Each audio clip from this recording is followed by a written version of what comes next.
What's up, guys? I'm back. I'm back in our video today.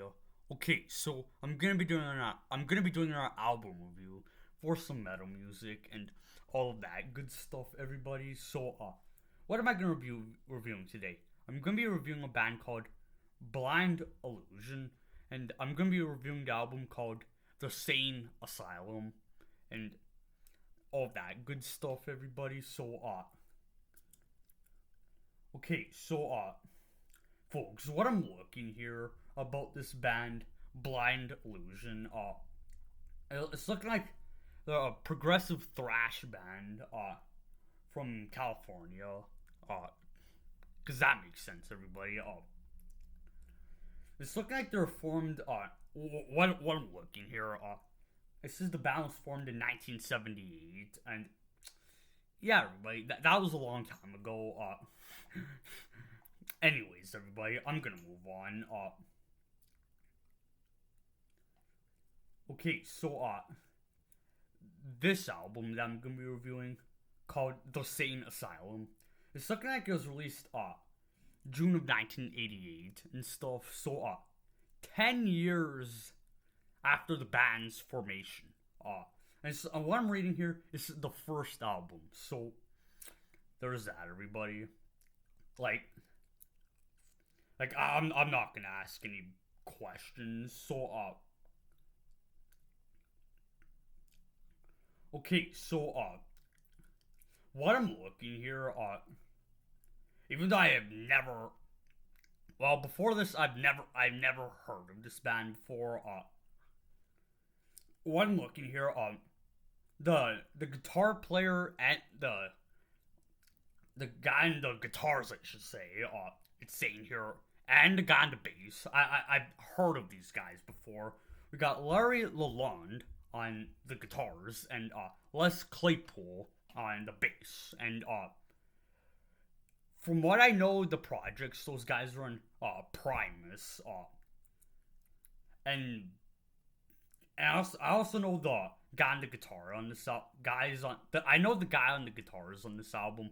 He was also with Possessed for their first album, Seven Churches, and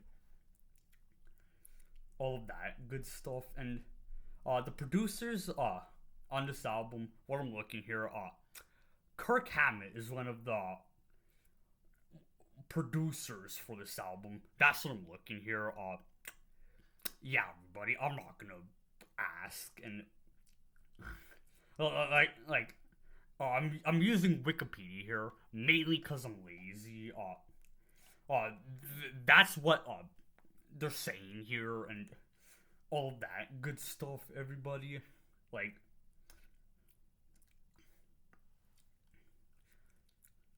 okay, in terms of the track listing, it's looking like there's 8 tracks on here, like 8 songs or whatever, like tracks, songs. It doesn't really matter.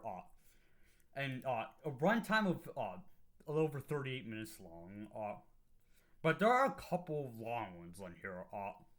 There's uh there's a 7 minute one, and then the last 2 tracks uh over 6 minutes long. Like, they're not like 10-minute tracks or any of that stuff. Like not any of like super long tracks, but I guess long still.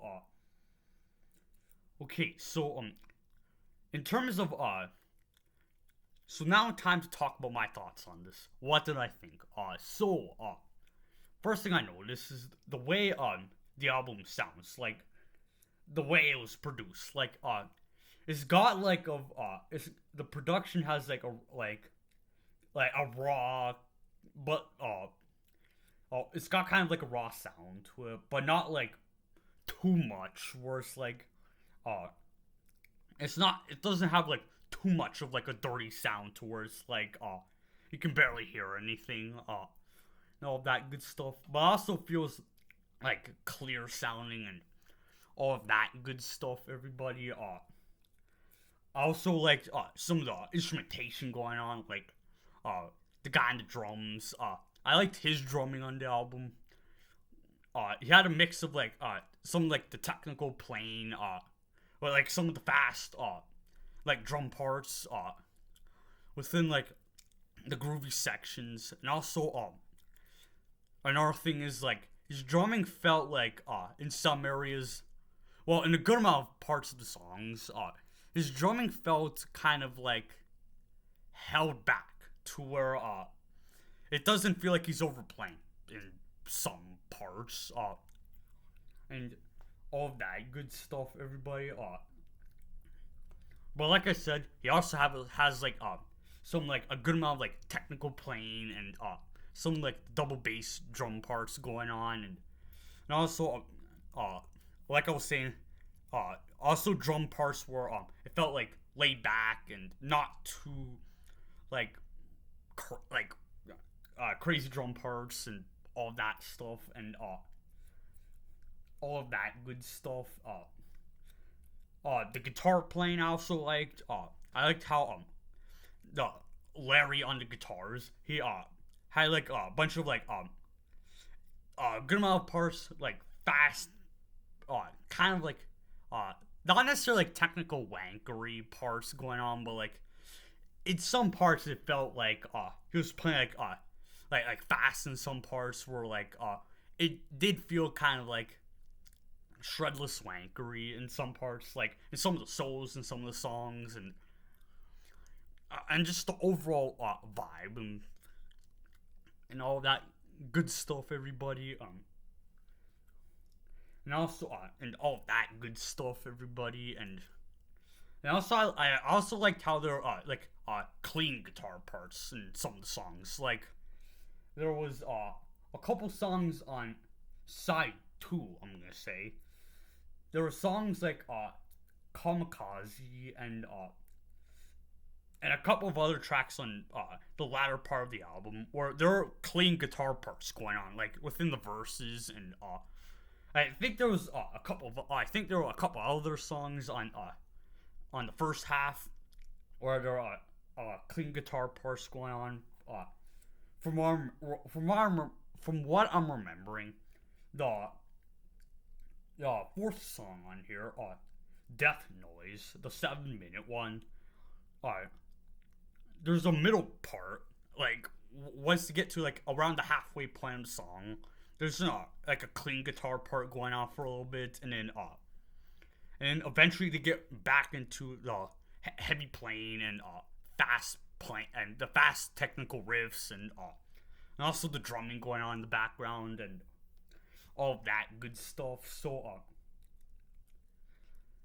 and also, what I noticed on the bass, Les Claypool on the bass, in terms of what I noticed on his bass playing, I noticed his bass playing in the mix in a good amount of parts, and also another thing is, his bass playing, like with the way it sounded on the album, it felt kind of like thick sounding, like in the parts where you can hear it, like in parts where you can hear the bass playing, it sounds thick sounding, and it's just to me it gives the album more of like a darker and heavy, a dark and heavy sound, and just like but not like too crazy or anything, like in some parts. So it's like